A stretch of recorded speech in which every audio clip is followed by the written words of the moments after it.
O DayZ jste už možná slyšeli. Jedná se o populární mod pro Armu 2, který koncem roku vyjde jako samostatný titul. Jestli to bude taková pecka jako Counter-Strike pro Half-Life, to nevíme. Nicméně gratulujeme Bohemce, protože prodeje Arma 2 prý šly raketově nahoru. Mimochodem, nevím, jestli jste viděl takový ty videa s Jasonem v DayZ. Ne. To je takový hacker, který prostě si vytvořil postavičku, jako jak byl takový ten zabiják s mačetou a s tou divnou maskou. Od pátek 13.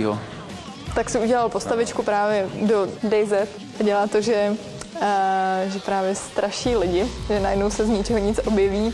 Do toho začne hrát taková úplně jako šíleně strašidelná hudbička, kdy nějaká holčička takovým vysokým hláskem jako zpívá.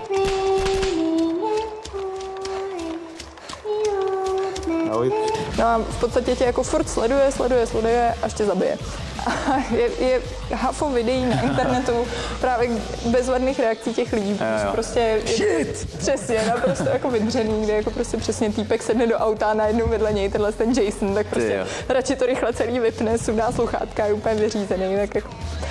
Strašně populární mod, já to říkal, pojďte se na to podívat. Stojí to za to.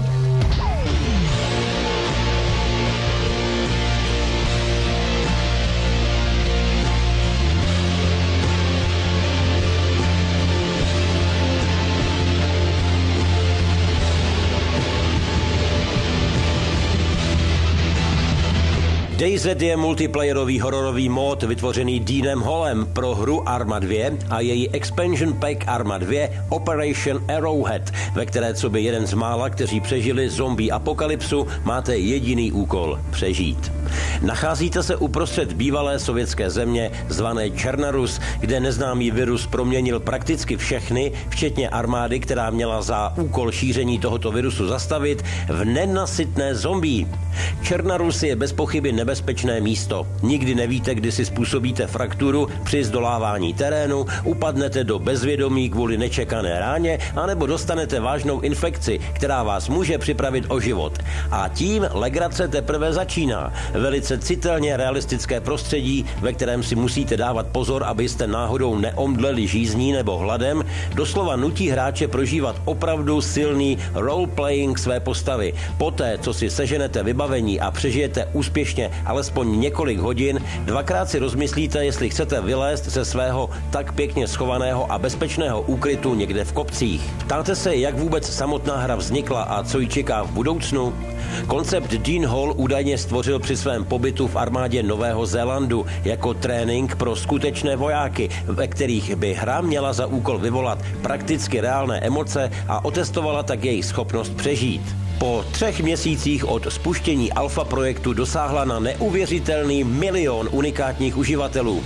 A jelikož se na Gamescomu i redakce našeho novinkového portálu Refresh.cz činila, to, co čeká DayZ v budoucnu, vám řekne sám Dean Hall osobně. Jsem Dean Hall a jsem vedoucí projektu DayZ a tady na Gamescomu se hlavně snažím dávat lidem vědět, co čeká DayZ. Chystáte se ohlásit nějaké velké novinky ohledně DayZ přímo tady na Gamescomu? Tady na Gamescomu se hlavně snažím dát lidem co nejvíce informací o samotné stand-alone verzi hry DayZ, například to, že bychom se jí měli dočkat ještě před koncem tohoto roku. A náš hlavní cíl je opravování bugů a vypořádání se s hackery v alfa verzi. Předpokládám, že tenhle rok se dočkáme obohacení samotné mapy o spoustu budov, se kterými bude možno manipulovat, a také budeme od začátku předělávat celý systém herního inventáře. Pokud vás hra zaujala a uvažujete, jaké to asi je bojovat o přežití na mapě o velikosti 225 km² a nechce se vám čekat na samostatný herní titul, jediná možnost je zakoupit si hru Arma 2 spolu s datadiskem Arma 2 Operation Arrowhead, a to například na Steamu, a stáhnout si alfa verzi na oficiálních stránkách dayzmod.com.